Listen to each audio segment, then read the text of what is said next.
موسم کے اندر اپنے نبی کی محبت میں اس جلسے کا انعقاد کیا۔ یہ جناب محترم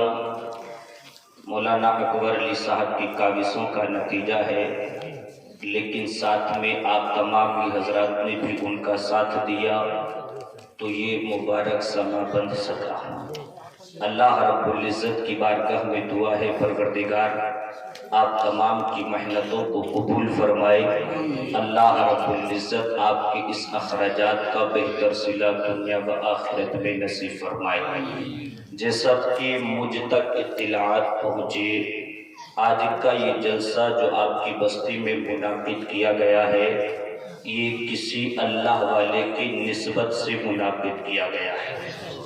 یعنی کہ آپ کی بستی میں کوئی عرس چل رہا ہے، میں نام سے واقف نہیں ہوں، لیکن جو بھی اللہ کا ولی ہوتا ہے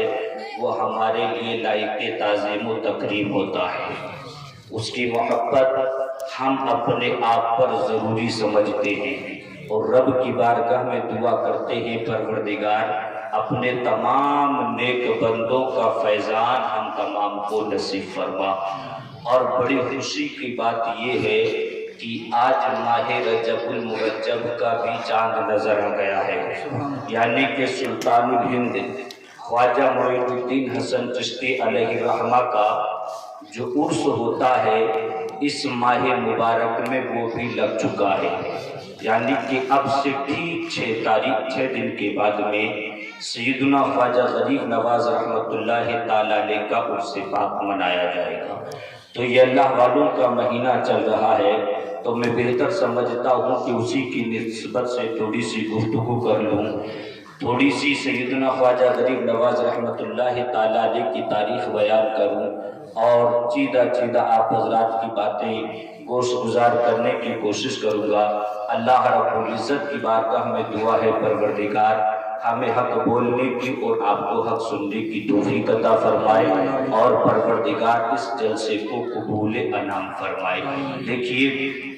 اللہ کی نبی کی محبت میں جو بھی جلسہ سجایا جاتا ہے وہ کبھی فیل نہیں ہوتا ہے۔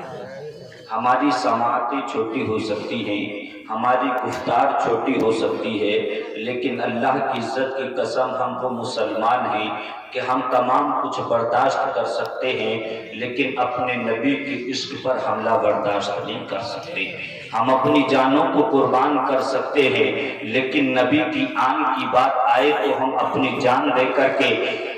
نبی پاک صلی اللہ علیہ وسلم کی آن کا پہرا دیتے ہیں، اس لیے کہ ہم جانتے ہیں کہ مصطفیٰ کی محبت ہماری زندگی سے زیادہ قیمتی ہے۔ ہماری زندگی تو آج ہے، کل اس کو ختم ہو جانا ہے، لیکن محبت رسول وہ چیز ہے، قسم خدا کی جب تک دنیا میں رہو گے تو عاشق رسول بن کر کے چمکتے رہو گے، قبر میں جاؤ گے تو فیضان مصطفیٰ کے حصول ہوں گے، حشر کے میدان میں جاؤ گے تو مصطفیٰ کی شفاعت کے شامیانے ہوں گے، اور ہم گناہگار امتی اپنے مصطفیٰ کے نعرے لگاتے ہوئے جنت میں داخل ہو جائیں گے۔